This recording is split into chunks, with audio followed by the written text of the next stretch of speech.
अल्लाह ताला ने इसको बेशुमार दौलत से नवाजा था, मगर आखिर में कारून का मकान और खजाना जमीन में धंस गया। आखिर ऐसा क्यों हुआ वो हम आपको इस वीडियो में बताएंगे। कुरान का वाक़िया है, वीडियो को आखिर तक जरूर देखना।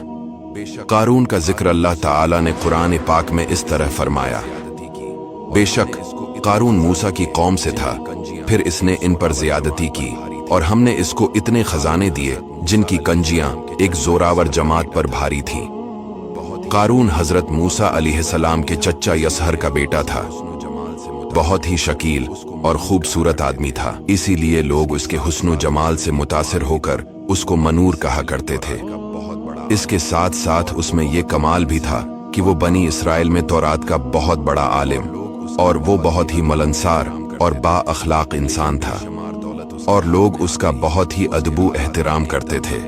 लेकिन बेशुमार दौलत उसके हाथ में आते ही उसके हालात में एकदम तगय्युर पैदा हो गया और हजरत मूसा अलैहिस्सलाम का बहुत बड़ा दुश्मन हो गया और एला दर्जे का मुतकब्बिर और मगरूर हो गया।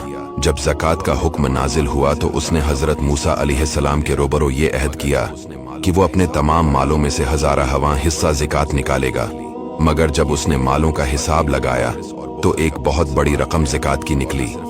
ये देखकर इस पर एकदम हिर्स और बुखल का भूत सवार हो गया और न सिर्फ ज़कात का मुनकर हो गया बल्कि आम तौर पर बनी इसराइल को बहकाने लगा कि हजरत मूसा अलैहिस्सलाम इस बहाने तुम्हारे मालों को ले लेना चाहते हैं।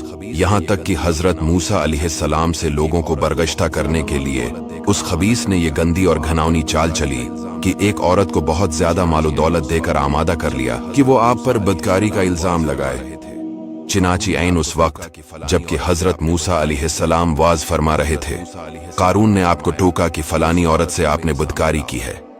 हजरत मूसा अलैहिस्सलाम ने फरमाया कि उस औरत को मेरे सामने लाओ।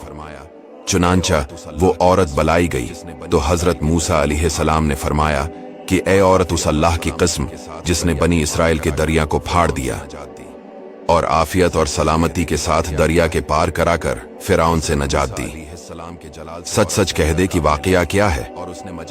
हजरत मूसा अलैहिस्सलाम के जलाल से औरत सहम कर कांपने लगी और उसने मजमा आम में साफ साफ कह दिया कि ए अल्लाह के नबी, मुझको कारून ने कसीर दौलत देकर आप पर बहतान लगाने के लिए आमादा किया। उस वक्त हजरत मूसा अलैहिस्सलाम आबदीदा होकर सजदा शुक्र में गिर पड़े और बहालत सजदा आपने ये दुआ मांगी कि या अल्लाह कारून पर अपना कहरो गजब नाजिल फरमा दे।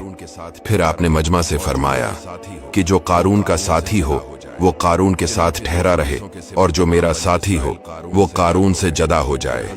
चिनाचे दो खबीसों के सिवा तमाम बनी इसराइल कारून से अलग हो गए। फिर हजरत मूसा ने जमीन को हुक्म दिया कि ए जमीन, तो इसको पकड़ ले, तो कारून एकदम घुटनों तक जमीन में धंस गया। फिर आपने दोबारा जमीन से यही फरमाया तो वो कमर तक जमीन में धंस गया। ये देखकर कारून रोने लगा और क़राबत और रिश्तादारी का वास्ता देने लगा, मगर आपने कोई बात न सुनी, यहाँ तक कि वो बिल्कुल जमीन में धंस गया। वो मनहूस आदमी जो कारून के साथी हुए थे लोगों से कहने लगे कि हजरत मूसा अलैहिस्सलाम ने कारून को इसलिए धिसा दिया है ताकि कारून के मकान और उसके खजानों पर खुद कब्जा हो। तो आपने अल्लाह ताला से दुआ की कि कारून का मकान और खजाना भी जमीन में धंस जाए। चिनाचे कारून का मकान जो सोने का था और इसका सारा खजाना सभी जमीन में धंस गया।